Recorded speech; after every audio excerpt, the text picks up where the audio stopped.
Protect your DNA. BioPQQ can promote formation of new mitochondria. Infowarsstore.com.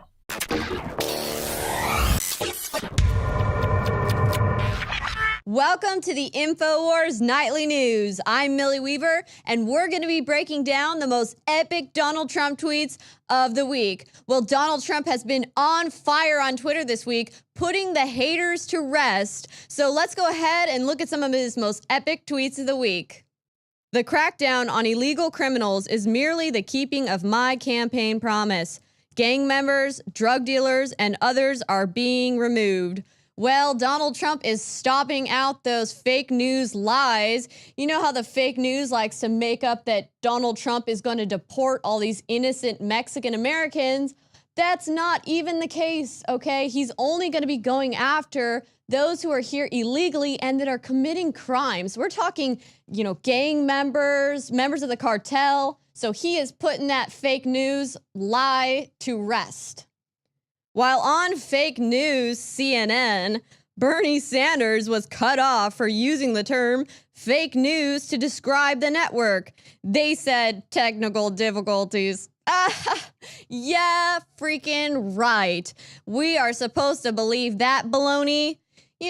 Every time it seems like these CNN reporters have some guests on, when the guest says something that they don't like or that doesn't go along with their script, they just say, oh, technical difficulties. We lost him. Oh, that's too bad. We're just going to have to move on. Well, we're not buying it, CNN, and that's why Donald Trump has called you guys out for being fake news. Actually, very fake news. I know Mark Cuban well. He backed me big time, but I wasn't interested in taking all of his calls. He's not smart enough to run for president. I'm sorry, but seriously, this is awesome. Trump just totally destroyed Mark Cuban, and Mark had it coming because Mark tweeted out this. It's time we accept at POTUS for who he is. He's entertaining. He's oblivious. He isn't smart enough to be dangerous. He also tweeted, it's a waste of time to try and turn Pinocchio into a real president.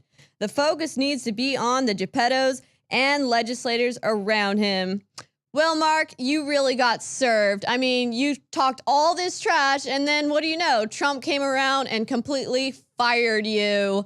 Mark, Pinocchio, really? You really think that we're going to believe that Trump is a Pinocchio? If you want to talk about puppets, let's talk about Hillary Clinton, who you supported, the biggest puppet of all, with her Geppetto, her big old fat Geppetto, George Soros, the old crotchety man. Give me a break, Mark, and you got served. The Democrats had to come up with a story as to why they lost the election, and so badly, 306. So they made up a story. Russia, fake news. Man, oh man, when are you fake news people gonna knock it off with the Russia baloney? You really think we're gonna believe it? I mean, give me a break. There's just no basis in reality. Oh yeah, we're all Russian reporters working for Vladimir Putin. Yeah, we drink of the whiskey. Give me a break. You think we're actually gonna believe that baloney? That's so ridiculous. Let's move on to the next tweet. Thank you for all of the nice statements on the press conference yesterday. Rush Limbaugh said one of the greatest ever. Fake media not happy.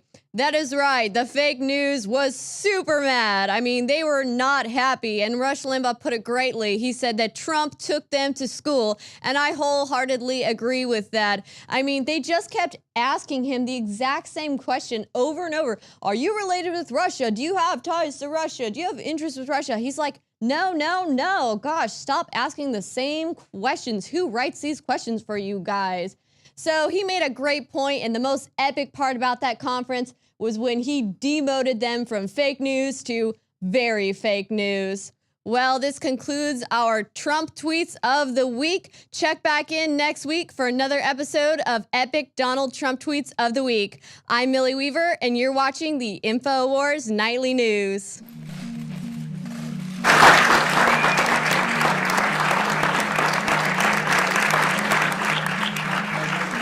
Bing, bing, bong, bong, bing, bing, bing.